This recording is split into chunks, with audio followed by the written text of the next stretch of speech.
All right, let's get into today's topic then. I'm going to be talking about objective morality. And just by saying objective morality, people already have this idea of what it is I'll be talking about. And if you were to ask anyone outside of a circle like this, they would immediately think they know what I'm talking about when they say objective morality. And there's a difference between what I've come to understand it is and the perceptions that the masses have. And I'm here to say that objective morality has been purposely obfuscated. What it actually is has been obfuscated, which means, for those of you that don't know what that means, it's been purposely confused in the minds of people in order to produce a particular result in the world that psychopathic controllers find favorable for their own lives.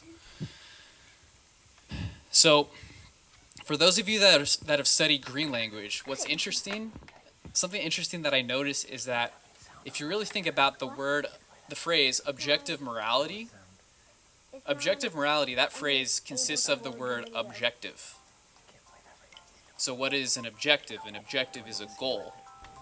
It's a mission. It's an objective. What's this?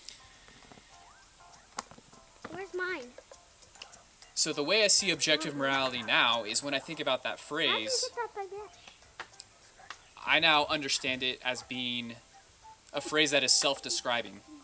So when we're talking about objective morality, there is a goal to objective morality. So this is going to become a little bit more clear as I start to talk about this a little bit more.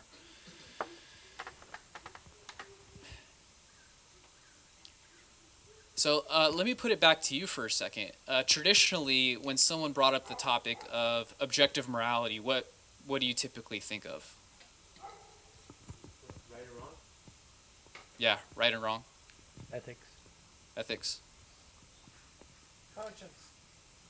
So if you were to ask just any normal person, is objective or is morality objective or is it subjective? What do you think they would say? Most of them say subjective. Okay, why would they say that? Because that's the lie they've all been told. Yeah. I mean, basically, like people really think that they create their own reality, and it even comes to like whatever you believe is the truth, like because you believe it. So a lot of time when people think about objective or subjective morality, they try to talk about examples where it's not really useful to talk about. Like they talk about lying, for example. They say, well, you can make the argument that this type of lying, isn't causing harm, but this other type of lying is causing harm, so therefore morality must be subjective. Or the topic of, killing. Is killing? Well, you could say, in this particular example, it's not wrong, but in this other example, it is. So that sort of thing, those sort of questions, isn't what I'm talking about when I talk about objective morality.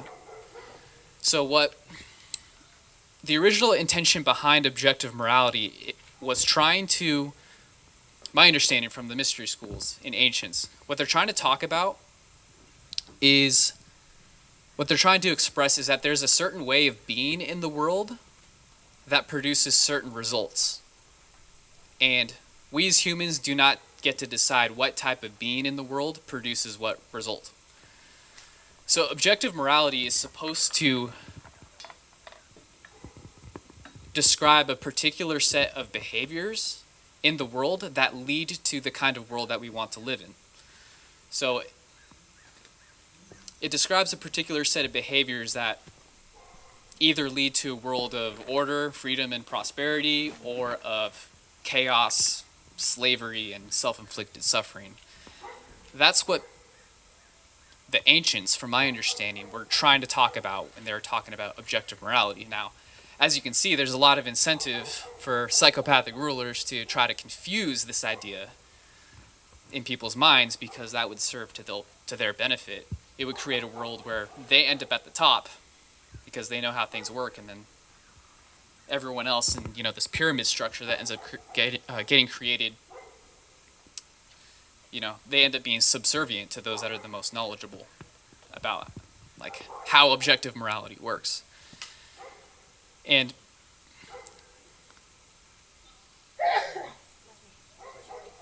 I almost think about this topic as like there being a magician up on stage, like how it's been obfuscated. So what these mind manipulators are basically trying to do as a magician is try to get you to look at their right hand and distract you with all these unnecessarily,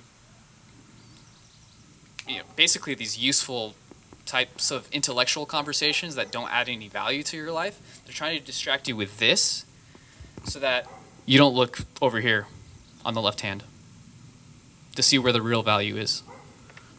So that's how I started to view this topic now. I guess this would be a good time to, you know, take some questions before I move on, if any have come up.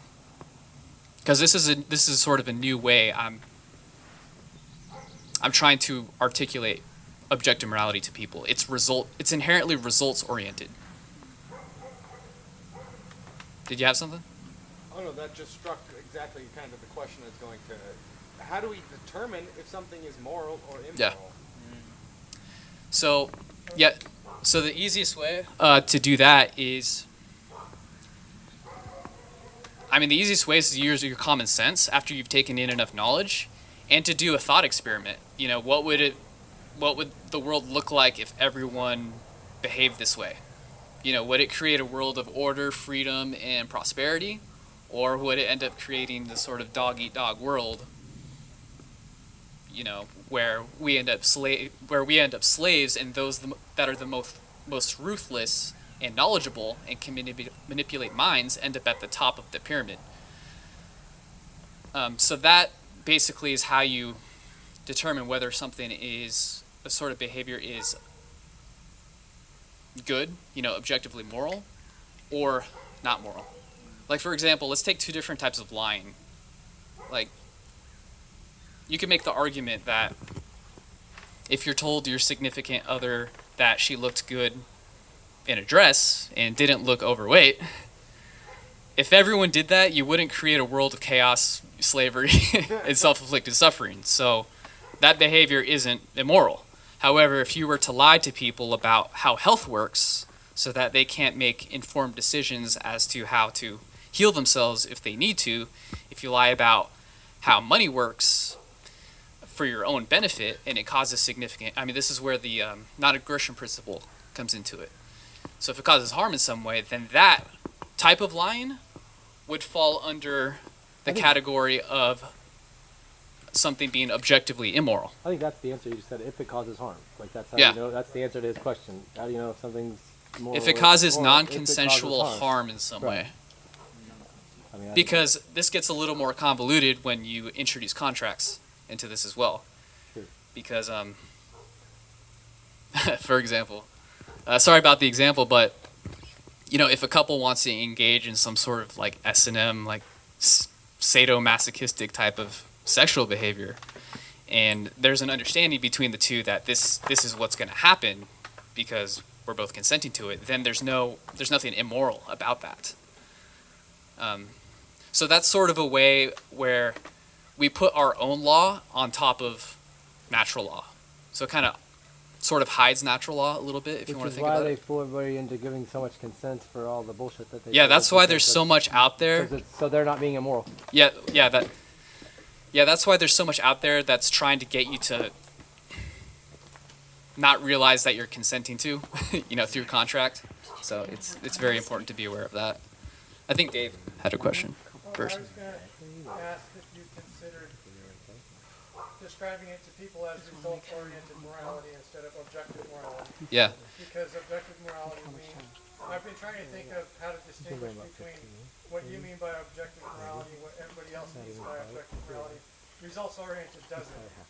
Yeah, that's actually a good way to put it, because as soon as you say objective morality, and you consider the fact that everyone already has an idea as to what that is, you're already fighting an uphill battle at that point to try to correct their misconception of it. So I do like that. Yeah, results-oriented morality. It's sort of like, I mean, this all comes from, study of the occult, the major arcana, the study of the outside world in the minor arcana. And it's the way I see the occult and the study of this stuff, it's like really high-level personal development. Like really high-level self-help is how I describe it. But thank you for that point. I think in the future on my shows, I'm going to be referring to it that way from now on. Results-oriented morality. I think you were next. So my question is for I'm dealing with the part of society that is like victim culture, offended by everything, right? I feel like my response is either avoid or just be like, I don't subscribe to the same rule set as you do, or something like, what? Yeah. Do you have any suggestions or advice there? Well, there's a lot you could do. I mean, it's highly contextual and dependent upon the situation. As far as waking up people to Like these sayings like silence is violence. No, actually, it isn't. silence is violence. You know, Well, you could make the case that refusing to educate people about these principles that could end up helping them leaves them in a position where they're ignorant, and then as a result we end up getting a world of chaos, slavery, and self-inflicted suffering. So I am one of those people that subscribes to the idea that staying silent when you see the majority of humanity jumping off a cliff when there's something you could do to educate them, I do see that as immoral. Now you have to be strategic with who you talk to, because there will be people that are more receptive to these types of ideas. But in that case, I would consider silence to be violence. But then it's like you could extrapolate that on into like a lot, because we all know things that other people should know, and we pass by people every day that we choose not to share our knowledge with. Is that immoral? I mean, you can't, just from a practical perspective, you can't just talk to everyone like that, because it's going to produce the opposite effect that you intend. So you have to be strategic. But I mean, part of the power of the internet is you're able to find those people that are actually going to understand the message you want to portray. So you put it out through the internet that way, and then eventually over time, they talk to other people, then they talk to other people, and everyone just sort of receives the information at a time when they're ready to wake up. But yeah, personally, I'm not going out in public and trying to explain objective morality to every single stranger that I meet. Hey, so I think that's a good topic of objective versus subjective morality. And I think what the challenge is a common language. Is that your premise? The premise is a common language, right? So what that means to you versus anybody else. And so herein lies the crux of the English language altogether. I mean, so think of the terms being nice versus kind. What's the difference? So the nice thing to do is, it's not all of the kindest thing. The kindest thing to do is to tell somebody the truth. But if you tell somebody the truth, you're not being nice all the time, right? And so this kind of dovetails into everything you're talking about. Yeah. So the common language is the key, right? And I think the English language is one of the worst. Yeah, I've been on a mission to try to incorporate more Latin and Greek into the way that I speak, especially when talking about the different forms of love. I think it's extremely important. I mean, if you want to be able to just convey accurately reality, then you sort of have to do that, because I mean, different types of love. You have eros, you have philos, you have agape. I I mean, what are we talking about? It's very important to understand these distinctions, because if this is something you don't understand how to create freedom in order, because this ties into a lot of other occult concepts that are critical to understand. So, thanks for adding that. You know, from an evolutionary perspective, I mean, my conception of you opened the can of worms. Love is so vastly different today than it was, say, 20 years ago, or even 25 years ago. Yeah. Right? And so, you know, as we evolve, as we grow up through our teenage years and stuff, we have this idea based on what our experiences are, which gives us the meaning of these words. Yeah. I couldn't have been further from the truth. Yeah. It's funny you brought that up because we were actually talking about that before this started. Because our friend Raymond, he hasn't been to one of these events. He's going to come speak at one, but we met him through the class Laura did online, and he's been to the property a couple times. And he was talking about how in his travels he's been talking about this book he's writing, and he's coming to realize that the words he used mean different things to different people, and if he doesn't sort out that they understand the words the same way as he does, that the concept can be completely different. He used the word subconscious as an example, and he's like, this guy had this idea that subconscious was negative because it was sub, but it was below, and that it was came from like a lower consciousness place as opposed to just below your conscious mind, and so he had to like shift it. He started calling it pre-consciousness instead of subconsciousness to try to be less confusing about it to that person, I guess. I don't know. So can I do an example? Yeah. So try and pick that up. Okay, let's do this again. What's your name, Bob? Yusuf. Yusuf, I'm Cameron. Very nice to meet you. Try and pick that up. Okay, what you did was succeed both times. There was no trying involved. If I say I'm going to try and do something, I've given myself a valid excuse to fail. 100% of the time. Because I'm a liar. And I'm not lying to you or anyone else. I'm lying to me, right? Because I lack self, right? I live my life without a net. I'm either going to do something or I don't. There's none of this bullshit wish. But I lived my life that way for a long time. It's a good out. Yeah. Hey. Try your best. Try your best. Yeah. Always, brother. Can you Do your best. explain the three types of love that you were just talking about a little more in depth? Yeah. Because you have agape, and then philos is family love. Agape is I'm not sure. Please. Yeah, agape is just basically the love of truth and freedom. Philos, brotherly love, familial love, and eros is just romantic, lustful love. Those are the distinctions. Thank you. And depending upon which type of love you're primarily operating in, will produce very different types of behaviors, and as a result, very different types of results in the external world. So that's why it's so important to understand those distinctions. But just sticking with the English language, we've been sort of ripped off in a sense. 5 minute word. So 5 minutes? there's power in words. Yeah, there's power. There's so much power in words. And the way we articulate kind of dictates what we manifest. Yeah, very powerful stuff. And yeah, I've been on a massive journey just studying natural law and these sort of concepts for these last few years.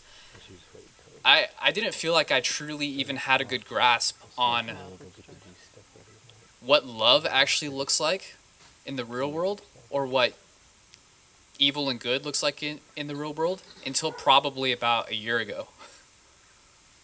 I've just had so many misconceptions. Yeah, you come a long way, brother. Can you give an example, please? Isn't it amazing how Okay. much can change in a year? So, for example, let's take a loving act.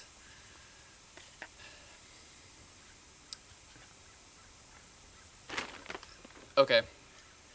So let's use an example that's very prevalent today. There's a lot of young people in the world that are very kind of lazy Go and on. directionless, Go on. and they're not doing anything in their lives that's meaningful, that will produce good results for themselves or for the world around them. And eventually they're going to destroy their lives in some way if they don't do something. So an act of love might look confrontational. It might take the form of tough love. It might be like, hey, if you don't do something, you're out of the house, or something like that. A parent talking to to their offspring in that way. Because to do the opposite would ensure the child's destruction, at some point in the future. So although it may look like love to some people because you want your child to be comfortable, it's actually not coming from a place of love at all. In fact, I would argue those kind of parents, they behave that way and they tolerate their offspring's behavior out of their own guilt, out of fear and guilt. Do you agree? So it's Dr. actually immoral. Where's Dustin? So that's an example of a way that love manifests itself in a way that's not obvious to most people.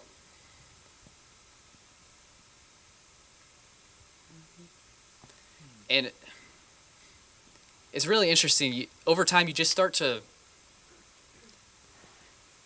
It's not immediately obvious to most people how love and fear manifests. You have to just look at the results and then you kind of work back from there. After asking yourself, is this an act of love or fear? So it's about continuously sharpening your discernment. And that's how you start to understand basically natural law and what's moral and what's immoral, what's love, what's fear. So with love and fear, do you agree that it's like the polarity thing? It's like light and darkness. Like fear is just a lack of love. It's not really a thing. It's just on the same scale. It's just fear is just a lack of love. Yeah, I think that. I mean, there's nothing I could well, I guess there is something I could point to. You could say, if you turn off a light switch, then it's just the absence of light. Right. That's there, that's the darkness. And you turn it on, light is actually The thing. So- a tangible Light's thing. the thing. Yeah, so for me, fear is lack of faith. Yeah, it definitely can I mean, manifest like that. It's the opposite side of it, right? And so I can't live in fear and faith at the same time. Yeah, that's But true. There's also healthy fears. The vast majority of the fears are selfish and self-centered, Yeah. based on something that I think I'm going to lose or something that I might not get. Yeah. Call it what it is. In fear, there are very specific applications in which fear is useful, and that's if you need to get away from a tiger. Yeah, unless there's a tiger in the room, there's nothing to fear. But most of the time, Lion. like, Not lying. you're not supposed to live in that state of fear chronically. That's where it becomes a problem.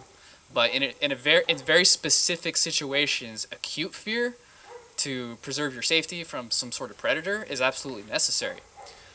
But because humans have been separated from their natural environment so much, and they're being pressured in unnatural ways to stay in that state of chronic fear all the time, that is what creates so much dysfunction in the world. It's what has created the manifestation that we're seeing right now. So we do that. Yeah. And the core function of the ego, it's a center of self-survival. It's Yeah. utilized for fight and flight. That's why it was developed. But in the mind of someone wired the way I'm wired, for instance, I used to get into fight or flight over everything because Yep. I needed an excuse in order to behave the way I wanted to behave when I wanted to behave that way. Yeah. It's been a long time. When you live in chronic fear, all your thoughts just get rationalized around that fear Immediately. to justify it. I mean, And people aren't even necessarily aware that they're doing this. right. They think whatever fear they're feeling at the time is totally valid, but it's because they haven't developed that discernment, or maybe it could be some sort of physical health problem that's keeping them stuck in the R complex of the brain, the fight or flight response. There could be a variety of reasons why they're in chronic fear. But it's about developing that discernment and that knowledge that you can't create a good life living in chronic fear, and then after realizing that, overcoming that animalistic consciousness to create something functional, something that works in the world, and stop living in a dysfunctional way. So, I blame the food industry. yeah, they play a big I mean, role. that's an amygdala response. The way our Pharmaceutical body industry, digests and It's perfect exactly the way it is, but when you put all these other things into it, it affects the way our natural chemistry is supposed to work. Yeah, Yeah. that's very true. That's a big All right, part. I'm getting the boot. Time is up. Thank you, sir. You're awesome. Thanks, Justin.